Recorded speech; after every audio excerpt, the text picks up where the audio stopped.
What is going on, everybody? My name is Bucky Roberts and welcome to your very first C++ tutorial.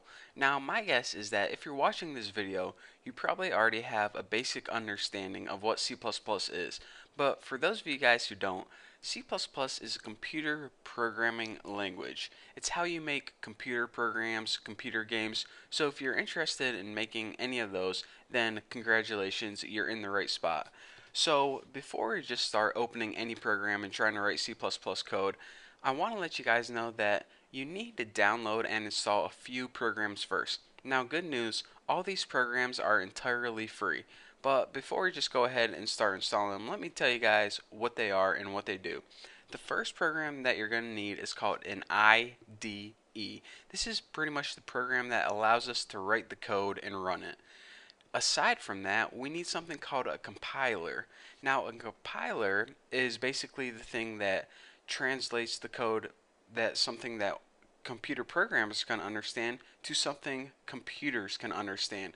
So, we're going to be typing code and it's going to be easy for us to read and understand what's going on, but in order to transfer it to, or excuse me, translate it to a bunch of ones and zeros that the computer can understand, we need that compiler.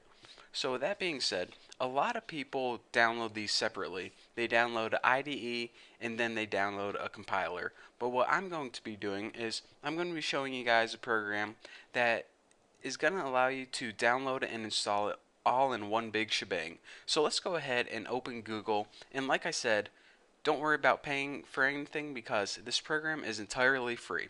So anyways, like I said, go ahead and open Google and type in CodeBlocks and go ahead and press enter.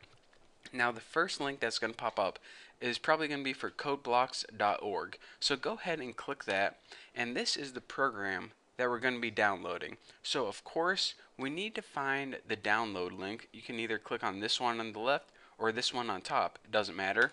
Go ahead and click on one of those and we see a couple options here. Download the binary release, download the source code, or retrieve source code from SVN.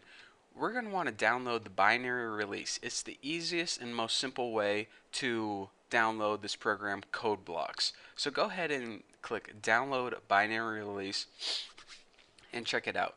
It gives us all these options. Now, depending on what platform you're running, most of you guys will probably be running Windows. You're going to want to choose one of these options. But for those of you running Linux, and they also have a Mac version down here, you might want to choose these. But for most of us, we're going to be running this on a Windows machine. So you're saying, alright, now we have it narrowed down to two choices, CodeBlocks 10.05 setup or CodeBlocks 10.05 MINGW setup. What we want to do is we want to download this second one, the one that says MINGW. Now this version 10.05 may be different depending on when you're watching this tutorial and if they updated CodeBlocks, but make sure you get the one that says MINGW. The first one is the IDE, the second one, MINGW, that MINGW means the compiler too. So when we download this, it's going to give us the IDE, and remember that's where we write the code, and the compiler as well. And remember, the compiler is the program we need so the computer can understand what we're doing. So go ahead and you can either download it from Barely OS or SourceForge. I already have it downloaded, so I'm not going to click this, but oh, excuse me, I got some phlegm in my throat. I just drank a Frutista Freeze from Taco Bell, and I ate a taco, and that is not a good idea because they should call these things brain freezes, brain freezies, because that's all it does to you. Just freezes your brain in your throat, and and it puts a bunch of phlegm in your throat, but I can't stop drinking it. It's addicting. So anyways, go ahead and click this link from sourceforge.net, and go ahead and save the file. And whenever you save it and open it, a wizard's gonna pop up, and you just have to click next like 80 different times, and then you have CodeBlocks installed.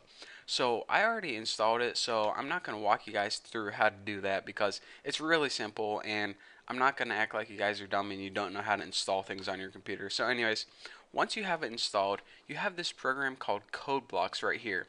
Now you probably have it on your all programs. You might have it under CodeBlocks. What I like to do is right click it and just send it to desktop, and what that's going to do is it's going to give you a nice little icon on your desktop. But anyways, Once you have it installed, just go ahead and double click it, and we're going to run a really simple program just to make sure it's working correctly. So go ahead, it gives you these tips, close them out. What we're going to want to do is create a new project, and you can either do that by creating this new project right here, but what I like to do is I like to go up to the file menu and click new project. Now it's going to give you a list of a bunch of different projects you're going to want to create. What we're going to want to choose is console application. This is what you're going to be choosing most of the time. This pretty much means a basic program for the computer. So just go ahead and select this and press go. And make sure you're working in C++. C is a totally different language. We don't want that. So C++, go ahead and click next. And now name your project anything you want. I'm going to name mine YouTube. Why not? And you can save it wherever you want. I might as well just save mine right on desktop. It looks good. But it really doesn't matter where you save it or even what you name your project. Just name it something that's easy to remember. So go ahead and give your project title. Go ahead and click next. And make sure you're using the GNU GCC compiler. Basically everything should be set up by default. Make sure your settings look the same as mine. As long as you didn't hit anything by accident, you should be good to go. So go ahead and click finish. And you see that nothing pops up by default. And you're saying, alright, I thought we just created something, so how do we see what we just created? Actually, if you click this little plus sign next to sources, it shows you that all the files it created for you automatically. So go ahead and double click this main CPP, and it shows you, or in other words, it brings up the file that it created automatically. So this is actually the core basics of a very simple C++ program. We don't understand what anything means right now, but trust me, it's a very simple computer program that the only thing it does is it prints out hello world on the screen.